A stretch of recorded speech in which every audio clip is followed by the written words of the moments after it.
E aí pessoal, sejam todos muito bem-vindos, ou de volta ou pela primeira vez. Eu sou o professor Pinguim e hoje estamos juntos para resolver um exercício de cálculo 2 na parte de derivadas direcionais. Tem uma fórmula para derivadas direcionais que você calcula ela através do vetor gradiente, mas existem algumas situações em que você não pode usar, que você é forçado a usar a definição. A ideia desse exemplo é justamente trabalhar com esse caso, quando você é forçado a usar a definição formal de derivada direcional para resolver o problema. Lembrando vocês que se vocês quiserem deixar algum comentário, alguma crítica, algum pedido, quiserem propor questões para resolver no futuro, pedir algum tema que apareça mais, vocês sempre podem deixar o comentário embaixo, ou se preferirem um contato direto, vocês podem deixar aqui alguns meus contatos pessoais para mandar qualquer sugestão que vocês queiram, um pedido de exercício. Sem mais delongas, bora lá? Vamos começar? Vamos então falar sobre cálculo 2, começando com o enunciado do exercício. Esse enunciado é meio longo. Ele diz: determine a derivada direcional da função f de xy igual xy² dividido por x² mais y², se xy é diferente de 0, 0. E 0, se xy for igual a 0, 0, na direção do vetor menos 4, 3, no ponto 0, 0. Existe um teorema que permite que a gente calcule a derivada direcional usando o vetor gradiente e uma combinação deles. Esse teorema só é válido se as derivadas direcionais forem contínuas. E neste exemplo, as derivadas direcionais não vão ser contínuas na origem. O que é causado indiretamente por essa separação aqui da função na origem e o fato de que a derivada está sendo calculada na origem, que é o ponto onde poderia ter uma descontinuidade ou uma descontinuidade nas derivadas. Então a gente não tem garantia de que pode usar o teorema nesse caso. A gente vai ter que recorrer para a definição. E é por isso que eu escolhi fazer esse exercício hoje, para falar da definição de derivada direcional. Para resolver esse exercício, a gente precisa saber. Primeira coisa, normalizar um vetor. Normalizar um vetor é fácil. Se você tem um vetor, nesse exemplo, com duas coordenadas, porque a gente só está trabalhando com x e y, a versão normalizada desse vetor, que a gente representa por v chapéuzinho em vez de v flechinha, ele é dado como sendo o vetor anterior a b dividido pela norma desse vetor. Ou, no caso de duas coordenadas, dividido por raiz de a² mais b², ou expandindo, a primeira coordenada do vetor normalizado é a dividido por raiz de a² mais b² e a segunda coordenada é b dividido pela raiz de a² mais b². Essas duas coordenadas a gente chama no vetor normalizado de a chapéuzinho, b chapéuzinho, que são as coordenadas normalizadas do vetor. Para esse exercício, a gente também precisa saber a definição de derivada direcional. Se você tem uma função f de xy e você tem um vetor já normalizado, a chapéuzinho, b chapéuzinho, com norma 1. Ter norma 1 é equivalente a dizer que ele é normalizado. Seja x0 e y0, um ponto no qual a função está definida. A derivada direcional da função no ponto é dada por, aqui é o símbolo de derivada direcional, ∇f, ∇v, no ponto.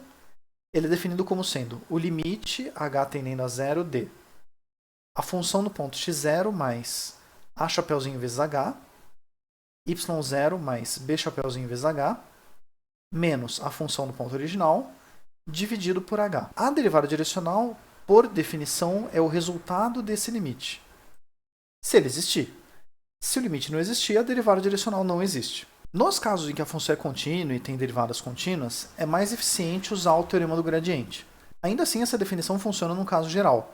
É que ela não é prática nos casos em que você tem uma função que as derivadas são contínuas. Feitas as observações, vamos resolver o exercício. Primeira coisa, vamos usar a definição. O vetor ele precisa ser normalizado. Então, o vetor que era dado, o vetor menos 4, 3, a gente precisa normalizar ele para poder ter um vetor que tenha a mesma direção, mas tenha tamanho 1. O que a gente faz é pegar o vetor e dividir pela norma.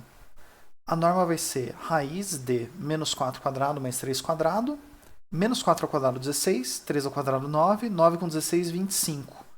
Fica a raiz de 25, que é 5. E dividindo as duas coordenadas por 5, a gente tem menos 4/5 na primeira coordenada, 3/5 na segunda coordenada. E esses dois valores vão ser o nosso a chapéuzinho, b chapéuzinho.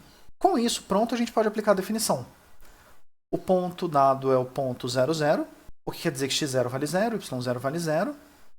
Como vetor normalizado é menos 4/5, 3/5, A chapeuzinho é menos 4/5, B chapeuzinho é mais 3/5. Então, aplicando essa definição, substituindo os valores, a gente tem que a função vai ser f de 0 mais menos 4/5 de h, que vai ser só menos 4/5 de h.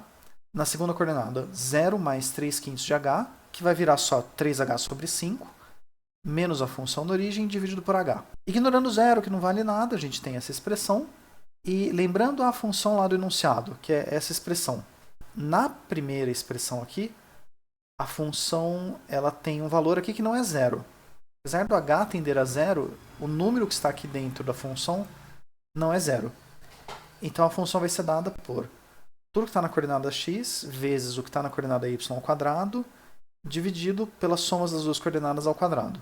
Já aqui, f de 0, 0 é a função na origem, ela vai valer 0. Vai ficar essa expressão, é uma expressão que assusta um pouco, mas é da natureza do exercício, porque a função era assustadora no começo. A gente tem essa expressão, vou copiar ela para o próximo slide para a gente poder fazer as contas.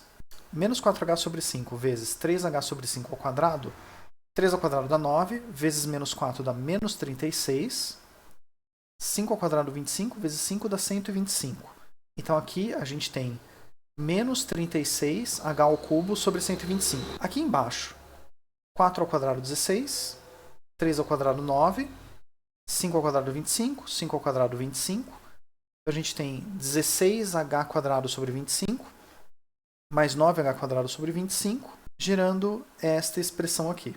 16 25avos com 9 25avos dá 25 25avos, que é um inteiro. Então, esses dois termos juntos viram h quadrado. E aqui a gente aplica a ideia de divisão de fração, de copia o primeiro, inverte o segundo, e aí esse h quadrado multiplicando por h vai virar h ao cubo. Então a nossa expressão fica o limite, h tendendo a zero, de menos 36h ao cubo sobre 125h ao cubo. Por ser o mesmo h ao cubo, a gente pode cancelar eles. Sobra menos 36 125avos, que aí tanto faz o limite, porque não tem mais h. Este é o resultado, é um número, e esse número representa a derivada direcional na origem. A gente pode escrever isso bonitinho, dar um destaque, e dar um destaque maior ainda. Graças à tecnologia, a gente pode ir um pouco além e ver se essa resposta faz sentido. É possível a gente pegar e mandar o gráfico ser desenhado por software. A função vale esta curva, parece um papel amassado. Dando um efeito de transparência, a gente pode pedir para o mesmo software desenhar a reta que vai na direção menos 4, 3 em cima desse gráfico. Fazendo isso, a gente tem esta reta aqui.